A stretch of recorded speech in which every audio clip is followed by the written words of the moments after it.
and welcome back to my channel. All right, so today we are going to talk about what everybody is talking about, which is the now confirmed death of Gabby Petito. Before we get started with today's video, I want to make sure to remind you to go to my website at letstalkdarling.com.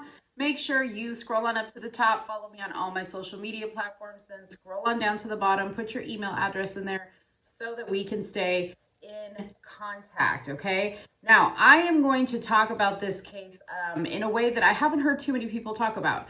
I have a few observations that I have keyed into, which kind of make me go, and you know, there's some developing news, but most of all, I kind of want to give my opinion on what I believe is happening here, and where this is going to go. Now, of course, we don't have all of the details. We only know what the media tells us, but I'm going to go into that a little bit because I have some opinions and thoughts about how the media likes to manipulate our feelings, okay? So before we get into talking about all of that stuff, I want to do a really quick rundown of the timeline of events from the point that Gabby and Brian took off on their road trip adventure, so that you guys understand where we are at today. So the two people that we are talking about here is a young girl named Gabby Petito. She was 22 years old. She was an aspiring YouTuber. She had a YouTube channel and a website about the camper van life, right? And her boyfriend Brian, who was 23, decided that they were going to set out on a several-month adventure on the road, traveling across country from New York, which is where Gabby lives, or where she's from, to where they ultimately found her dead body. Okay, so I'm going to take you on the timeline. Let's see here. So on July 2nd, Gabby and Brian set out from New York in their converted white 2012 Ford Transit van. I'm going to put a picture of that up here so you know what that looks like, but I'm sure everybody knows what this van looks like because it has now become almost as famous as the OJ white Bronco, okay?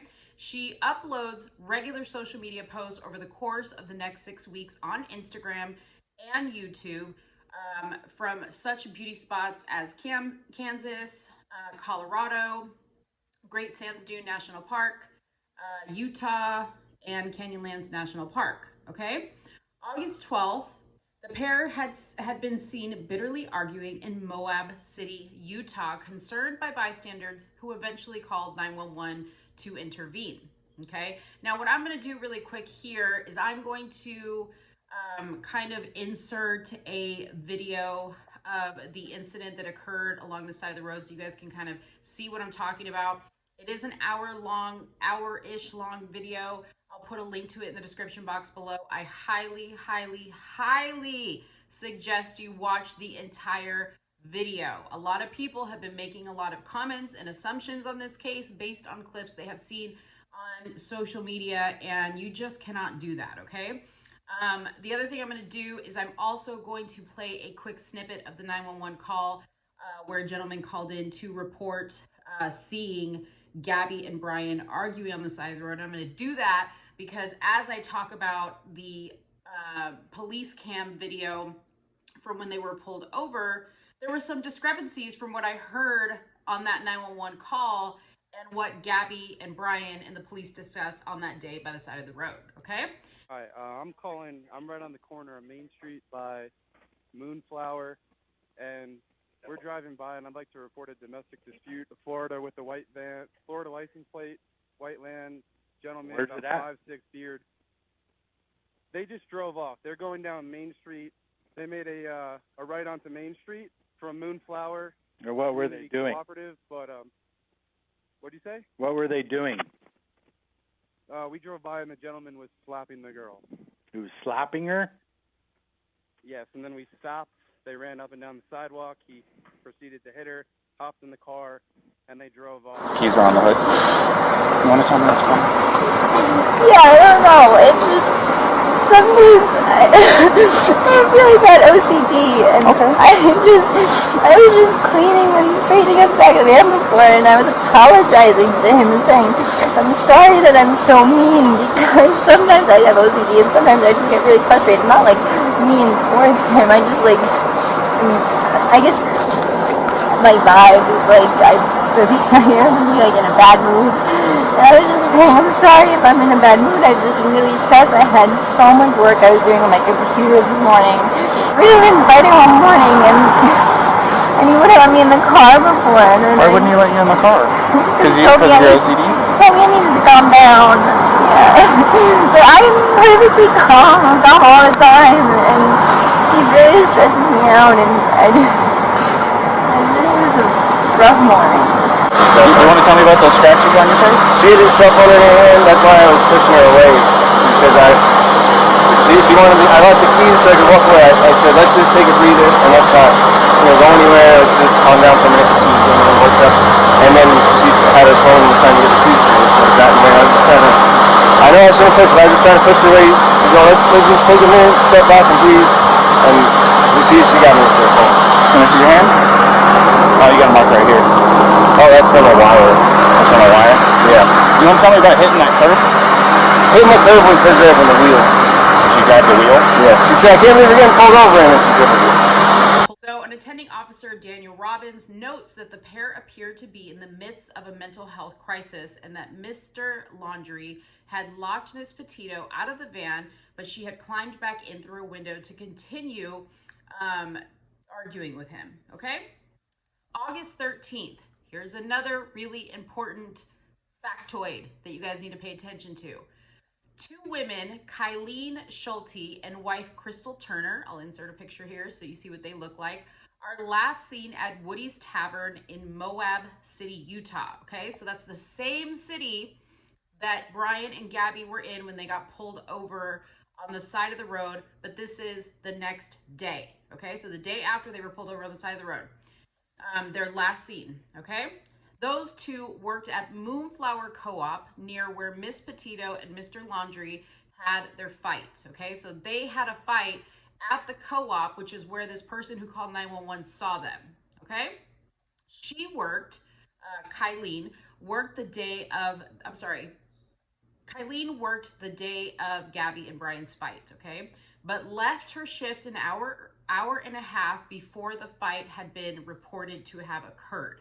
Okay, so we don't know if she saw it. Obviously, you're going to find out why. We don't know. Okay, August 18th, about a week later, the bodies of Kylene Schulte and her wife Crystal Turner are found by authorities at a campsite in the mountains near Moab City, Utah. The women told other campers that a creeper dude, that's how she referred to them, or one of them referred to them, had been near their campsite, and they were going to be relocating because they were really feeling bothered by this guy, but no suspect had been identified in their actual murders. Now I'm going to stop right there because I want to paint a picture here for you, okay? It is believed that Kylene and Crystal were camping at the same or nearby campsite as Brian and Gabby, okay? Now, whether they had any contact or not, we don't know that as of right now, okay?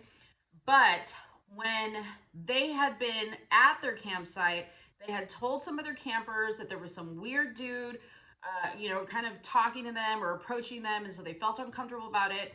And they decided to move to a different campsite. Now, these women don't actually have a home in Moab City. They are known to go from campsite to campsite to campsite. I guess that's just a thing that people like live on campsites, and it's cool to live on campsites. At any rate, they found their bodies partially clothed, laying in the campsite, and they had been shot multiple times, okay? Now, we don't know anything about really more than that, the condition of their bodies, if there was any type of sexual assault that occurred, if there were any murder weapons found. I do know that they had found a van that I think these two women owned, and the van did have some drug paraphernalia in it. But again, we're not hearing too much about Kylene and Crystal's death or how that investigation is coming along. So I find that really, really interesting as well, okay? Okay, so let's keep moving on. So that was August 18th. August 24th, Miss Petito is spotted with Mr. Laundrie checking out of a hotel in Salt Lake City, Utah. Okay. Now, let me just fill in a blank really quick. I said on August 12th is when they were found arguing on the side of the road. Now we're going to talk about that argument a little bit more. But just note that when they were having this argument, the police made the determination that they weren't going to take Gabby to jail because she had admitted to being the aggressor in that situation. But they did advise that the two separate for the night, and Brian ultimately went to a hotel or some type of a community, I guess, place where they put up victims of abuse. And Gabby took their white transit van and she went somewhere in town, I'm assuming, okay? But from August 24th, we know that at some point they did reconnect, right? They were able to reconnect the next day, which we don't know what happened in between the 12th and the 24th, but they were spotted together checking out of the hotel in Salt Lake City, okay? The next day, August 25th, is when Gabby has her last video FaceTime call with her mother, okay? This is the last time that Gabby's mom said that she physically saw her daughter, okay? August 26th through August 27th, last text messages sent from Miss Petito's phone reporting that she had a poor signal where she was at, which family had since expressed doubt that these texts were actually from her, okay? So we can talk about the warrant a little bit. I'm not going to pull it up. I'll put a link in the description box below so you can also check that out. But there ultimately was a warrant issued in this case. And in the warrant, it says that there was a text that Gabby's mom received from her in regards to her grandfather. And when the text came through, Gabby, or whoever was writing the text, referred to her grandfather as Stan, which is his name. And Gabby's mom was instantly alerted because she claimed that Gabby would never refer to her grandfather as Stan. Okay, so that's kind of what tipped her off there.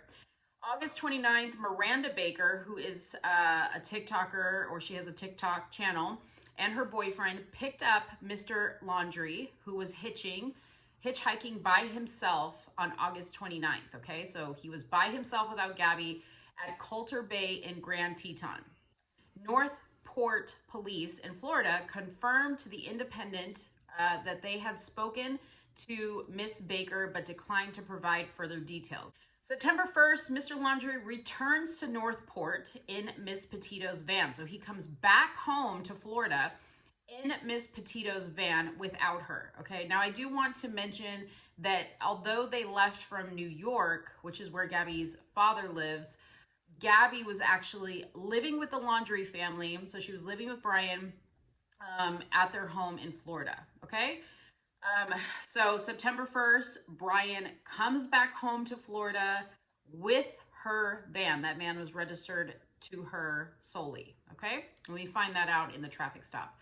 September 10th, Miss Schmidt says she texted Miss Schmidt says she texted Mr. Laundrie and his mother, Roberta. Now, Miss Schmidt is Gabby's mother, and his mother, Roberta Laundrie, making inquiries about her daughter, but received no reply. So, in a separate interview, there's so many things going on. So, in a separate interview that Gabby's father did with Dr. Phil, pause for reaction, he said that they started to text Brian's family and say to them, hey, have you seen our kids? Because we haven't heard from Gabby. We're just wondering if you heard from Brian.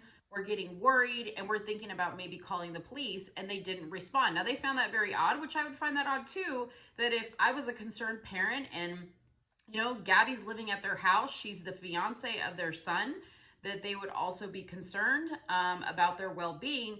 But keep in mind, Brian came home September 1st. So by the time September 10th rolled around, they had already seen their son, right? So one would think they could have said September 10th, hey, speaking of that, Brian came back. Gabby wasn't with him. Why? We don't know. I mean, did they fall out? Did they have another argument? Did Gabby decide to go her own separate ways? But one has to ask themselves, why would Gabby leave her van with Brian? Did she hitchhike? Did she take off with another person? We don't know, but at any rate, the family of Brian Laundrie didn't take that opportunity to let Gabby's parents know that she did not return back with Brian. Okay, so that's very, very sus, if you ask me. September 11th, a missing persons investigation opened after Gabby's mother reported that Gabby had disappeared. They had not heard from her. Okay, so they reported it to the Suffolk County Police in New York, which is where she came from. And then at that point, the search started in Grand Teton National Park in Wyoming, her last known intended destination. So that's where they knew she was ultimately going to be heading. September 13th, the Laundrie family has now refused to allow Northport police to speak to their son and issues a statement through their lawyer, Steve Bertolino, saying they will be remaining in the background. Miss Petito's parents, Nicole and Joe, host a press conference appealing for information. Okay, so what I'm thinking happened, again, we don't know, is that Brian comes back on September 1st, tells his parents what's going on, and they probably immediately lawyered up. A lot of people think that that is in itself an admission of guilt. However, it is not. You do have the right to remain silent. That's why they say that when you get arrested. You do have the right to attorney. They also throw that in there when you get arrested. So these people obviously knew that whatever had happened, it was crucial that they immediately seek legal counsel to represent and protect both their family and their son. Okay, that's what I'm assuming happened. Again, we don't know. Okay. September 14th, police declare Brian Laundrie a person of interest. James Schmidt, Miss Petito's stepfather, which is Gabby, flies out to join the search in Wyoming, and Miss Petito, her mother, Mr. Petito, appears on Fox News to berate the Laundrie family for declining to cooperate with detectives. Okay. Now, not knowing how this all goes, once you lawyer up and your lawyer tells you do not speak to anybody, blah, blah, blah, I don't know if Mr. Petito would even know if the family was speaking to police, but they weren't, making it public because they had every right not to. Okay, we're just assuming that they didn't speak to police, and we're assuming that they didn't give them any information, but we don't really know that because the police obviously aren't going to release that information to the public for whatever reason. Okay. And also keep in mind the FBI is also involved here because the disappearance, they were on federal property in federal parks. Okay. September 15th, police release a body camera footage of the encounter that Gabby and Brian both had in Utah. Okay, that was the side of the road video. Gabby's stepfather flies to Wyoming to search for his for Gabby and hangs missing person flyers around. Okay. September 16th, so we're having like something happen every day here. Gabby's family issues a statement through their lawyer, begging the Laundrie family to help them with the search for Mr. Petito. Okay, so I will post a picture of that letter so you can read it and see what it is they wrote. Okay, September 18th, FBI and Florida police launch a major manhunt to find Brian Laundrie, focusing their search on Florida's Carlton Reserve. September 19th, footage is released by a couple on YouTube that appears to confirm the van that Gabby Petito and Brian Laundrie were traveling in was in fact in Grand Teton National Park on August 27th. So that's again corroborating with the other lady that also captured some footage. Okay, FBI later announces that day that a body is found in the forest, and at that time they had believed it to be Gabby, but as of today they have confirmed it was Gabby, and they have gone as far to say that they do believe this was a homicide. Okay, so to define a homicide for you, a homicide is either murder, manslaughter, or justified homicide. A justified homicide would be something like like you killed somebody in the protection of your own life. Okay. September 20th, condolences start to pour in for the family of Gabby as her father posts a moving tribute to his daughter on Twitter. The Northport police announced they are suspending the search for Mr. Laundrie in the Carlton Reserve as FBI swarms the Laundrie Home to execute a search warrant. Laundrie Home is now considered a crime scene. And finally, on September 21st, the Petito family attorney, Richard Stafford, confirms that the body found in Wyoming is in fact Gabby, and the FBI announces preliminary results of an autopsy conducted by Teton County coroners, which is that it was a homicide, and the exact cause of death is still yet to be released, okay? So that is where we are at today, okay? So what I want to kind of, simplify for you is that Gabby is dead, is in fact dead, okay? The police have executed a warrant on the Laundrie Home, and we'll talk about what that warrant was for. And Brian Laundrie is still missing, okay? And they are still in the process of conducting a search to find him, okay? He is still only a person of interest, and we're going to talk about why maybe he's only still a person of interest, okay? So I, again, cannot play the entire roadside video of Brian and Gabby, but there were a few discrepancies that I noticed in that video, one of which I posted earlier today here on my YouTube channel, which was something very interesting that I didn't notice the first two times that I watched it, but it sparked my attention when I did watch a video of Gabby's father doing an interview with Dr. Phil. One of the questions that Dr. Phil asked Gabby's father was, were you aware of the fact that Gabby had this, altercation with Brian, and the police got called in and all this other stuff? And his answer was, no, I had no idea, okay? Why that is very interesting, and I'll put a link to my video below so you can go and watch that, because I'm not going to put it in here, is that when Gabby was on the side of the road in the police car, they were letting her cool off in there, they kept Brian separate from her. They went to go get her phone from the van so that she could call her parents, okay? The police officer was kind of going back and forth between Brian and Gabby, and one of the officers that was standing by the car watching her and just making sure she was okay told that police officer, hey, she's on the phone right now with her parents because she really doesn't want to be alone tonight. Now, what that conversation was, I don't know, but the important part is that does not match the story that her father told Dr. Phil. Now, some people might say, well, Monique, it's possible her parents are divorced, that maybe she called her mom and maybe she was talking to her mom and her stepdad. And I agree with you on that. That could have possibly happened. But as a parent, even if I'm separated from my child's father, and my child calls frantic, and I know that she's been on at this point, almost, 3-month camping trip, and she calls me crying that she's going to be alone for the night, I'm not going to take that lightly, and I'm probably going to call her father and go, hey, what do you want to do here? Should we go get her? Should we send her a plane ticket so she can come home? Like, there would be some communication there. So that kind of made me, question a little bit, like, why is that story different from each other? Okay.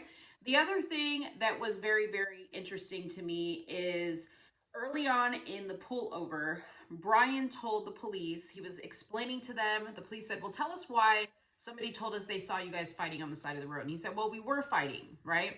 And I got in the van, I locked the door. This is him telling the police, I locked the door because Gabby was freaking out. And I told her, stay outside the van until you calm down, right? He said, but I did put her backpack outside of the van so that she had access to her wallet and her things and her phone. He said, I don't have a phone. Okay, so he told the police he did not have a phone.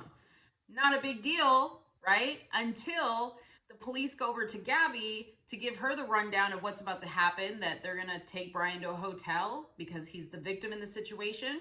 And they're going to allow, Gabby to go with just a ticket, and that she can take the van. And they said, hey, so that you guys don't have to worry about texting each other tonight, because the whole goal of this is to keep you separated, what would you like us to tell Brian? Anything you want to relay to him? And she said, yes, tell him I love him, and tell him don't forget his cell phone charger. Now, why does one need a cell phone charger when you don't have a cell phone? Okay, so that was something I noticed on the very first time I was watching the video.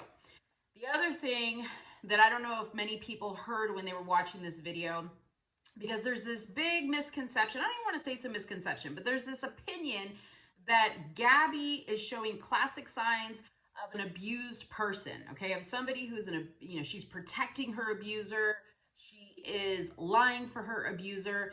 Whereas I watched the video 3 times and see it completely opposite. I feel like Brian is showing signs of somebody who is protecting their abuser, who is making excuses for them. And this is why I say that, okay?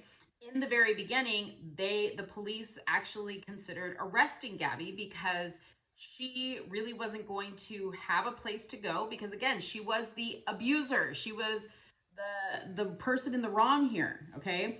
And Brian, they have an obligation to help because he's the victim. So they said, we can take you to a hotel. Now, her, on the other hand, does she have someplace to go? And if she doesn't have someplace to go, we're obligated to at least take her to jail for the night. She'll get out. She's got to go down to the courthouse and handle all the stuff with her ticket and blah, blah, blah. And Brian kind of laughed it off when they told him that this was going to be a domestic abuse situation. Like he was like, wow, a domestic abuse? Like it's really that serious? We were just, bickering on the side of the road like couples do. That's what he actually said. He said, I think every couple bickers, right? But when they told him that Gabby could potentially go to jail, he says, well, can I go to jail for her? Can I go do that so she can have the hotel? To me, that sounds like somebody who is protecting their abuser, okay? That doesn't sound like somebody who is the one doing the abusing. On top of that, if that's not enough to convince you, okay, when the police were examining Brian and Gabby physically, Gabby didn't have a hair on her head out of place. Brian had a swollen eye. He had a bruise on his arm. He had a scratch. He had multiple scratches on his arms, and then he had some other mark on his wrist, which he claimed was something else, but the police took a picture of it anyways for their records. So, when you look at the facts of what Gabby admitted to doing, which was scratching him, yelling at him, pushing him, did Brian push her? He said, I didn't push her down to the ground, but I definitely put my arms on her to push her back away from me, right? She also admitted to pulling the steering wheel, verbally berating him. And when you look at all that, what she admitted to, and you look at the physical signs of abuse that are on his body, not on hers, I don't know who in their right mind can really justify saying that Gabby was the victim in this situation. Now, is that to say that they don't have a toxic relationship and they don't go back and forth? That does exist as well. There are abusive relationships that go both ways, where both people abuse each other, right? But there's also such a thing as a woman abusing a man. It does happen. We just don't hear about it because it's not what sells headlines in newspapers, is hearing about a cute little blonde white girl beating up on her man, okay? It sells more news stories to turn it around the other way. And speaking of turning it around, I want to challenge everybody. Put Brian in Gabby's place. Let's just say everything happened the way it did, but Brian was the one that was being physical with Gabby because he had OCD, and Gabby was the one that was the victim in the situation, right? Then fast forward to Brian disappearing. I guarantee you, people would not be holding vigils for Brian. People would not be hashtagging justice for Brian. No. All you women out here will be like, well, serves him right. I would have killed him too. Okay, but because she is actually the abuser, we don't do that because she's a woman. So, that's the type of stuff that makes me really angry. And I do blame the media for people handling it the way they do and feeling about it the way they do, because the media constantly, agitates your feelings, by calling somebody America's daughter. She's not my daughter. Let me tell you something. My daughter would not get into a van from July to September, honey, okay, with a boyfriend nonetheless, and go camping around the world living out of a van. My daughter would not do that. I would be like, no, you can go for 2 weeks at a time. You got to come back home and check in. I got to make sure you're good. We got to have constant communication. I got to have the tracker on you, right? That's the type of mom I am. My daughter wouldn't be doing this, okay? So don't call her America's daughter for me, because my daughter wouldn't do that. Not to mention, okay, I wouldn't want my daughter with a guy like Brian who takes abuse, and my daughter better not hit anybody, okay? And even if it's vice versa, it's not okay no matter which way you do it, okay? So, you know, excuse me for being able to separate myself, but she's not my daughter. I don't know her personally. I don't know him personally. I don't know the family. I don't know the history, but somehow people really feel like the minute stuff like this comes out, just like they did with Breonna Taylor and George Floyd, that instantly you're just emotionally invested in this to the point where you're crying and you're holding vigils and hashtagging stuff, and you just can't look at this objectively and say, let's wait for all of the details to come out before we convict this guy in the press, in the media. I get that all this stuff looks really shady. I get, you know, that him coming back without her, driving her van, not talking to the police, not helping with the investigation doesn't look good, but it doesn't equal he murdered her, okay? Now, let me talk about some theories really quick, and this video is going a little bit long, and I apologize for that, but I hope it has been worth it up until this point, okay? What I think is really, really interesting, and I have no way of connecting these two things, but I think it's extremely interesting, and there's also a development today that I just saw an hour ago, is that this lesbian couple, Kylene and Crystal, that were also staying at the same campsite as Gabby and Brian, wind up shot dead, okay? And the next day, is it the next day? Let's see. No, sorry. Days before they ended up dead, Brian and Gabby are seen arguing on the side of the road, and Gabby is frantic, okay? She claims that she was just frantic because Brian had dirty feet and she had OCD and he was getting the van dirty and she likes to keep it perfect. That's what she claims, okay? But I don't know about you, but I don't hit on people for, you know, making things dirty or, you know, bringing dust in the house, okay? I think you've got a lot of emotional problems if that's how you react to something so small. I think there was something that happened between that couple and Brian and Gabby, and I don't know what it is, okay? I don't know what it is, but I think it is all too coincidental that they end up shot dead.